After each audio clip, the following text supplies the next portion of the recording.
Avant-bras fracturé par un coup de matraque, arcade sourcilière ouverte, coup sur tout le corps, Mario a vécu des heures de supplice dans un commissariat parisien. Libération révèle les images de ces faits, issues de caméras de vidéosurveillance. Elles montrent les graves violences commises par 2 agents du commissariat et la passivité de leurs collègues présents.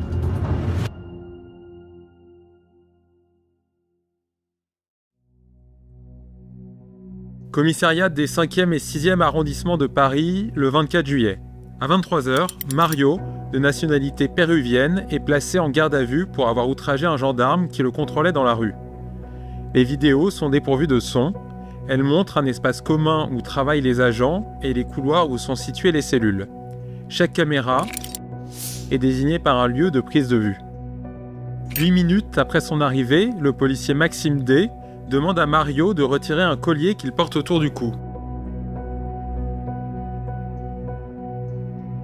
Alors qu'il est calme et n'oppose pas de résistance, Maxime D lui fait une clé de bras, puis, quelques secondes plus tard, le frappe au visage.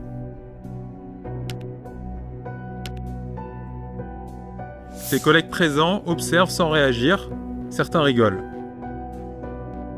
C'est le début du calvaire que va vivre Mario lors de cette nuit passée dans ce commissariat parisien.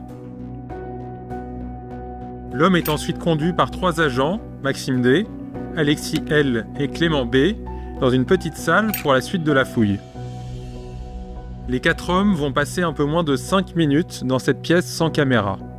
Selon les auditions judiciaires réalisées par la suite, dans ce laps de temps, Maxime D frappe Mario à plusieurs reprises avec ses mains et sa matraque télescopique. Des examens médicaux révéleront que l'avant-bras gauche de Mario est fracturé par l'un des coups de matraque reçus alors qu'il protégeait sa tête. À 23 h 14, les 4 hommes ressortent du local de fouille. Mario est conduit dans cet état dans une cellule de garde à vue. Au moment de refermer la porte, le policier Maxime D lui adresse un nouveau coup au visage avec une clé dans la main. L'arcade sourcilière de Mario s'ouvre et saigne abondamment. Puis, les policiers rigolent et semblent discuter de la blessure de Mario à l'avant-bras. À minuit 19, Mario est sorti de sa cellule très affaibli. Son visage est en sang, il est conduit dans une autre salle où il est examiné par un médecin qui suspecte une fracture du bras. 10 minutes plus tard, il est de nouveau installé dans une salle où sont présents plusieurs agents.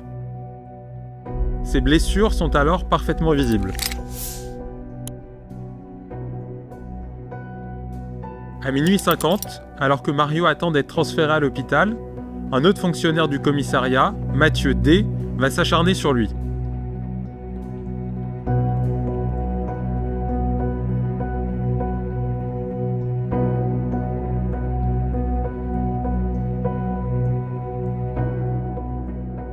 Les autres policiers présents dans la pièce s'amusent encore de cette situation ou ne réagissent pas.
Pendant plusieurs minutes, Mathieu D continue d'intimider physiquement Mario qui tente de protéger sa tête avec son bras chaque fois que l'agent s'approche de lui. Le lendemain, Mario a déposé plainte et une enquête a été ouverte. Les photos prises a posteriori permettent d'observer les autres marques de coups de matraque portées par Maxime D. Pour tenter de justifier sa violence, ce dernier a porté plainte contre Mario en affirmant qu'il avait tenté de lui mettre un coup de tête dans la salle de fouille.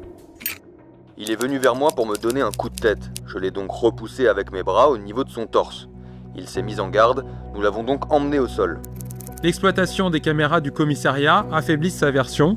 Surtout, son collègue Alexis L, qui dans un premier temps soutient son récit lors d'une audition, avoue finalement qu'il s'agit d'une version mensongère et que Mario n'a jamais été violent. Vous avez déclaré que Mario avait tenté de porter un coup de tête à Maxime D. Qu'en est-il ? Je reconnais l'avoir dit et c'était pour être en accord avec les déclarations de Maxime D.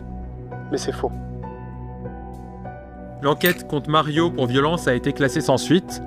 Il a été condamné pour outrage par la procédure simplifiée d'ordonnance pénale.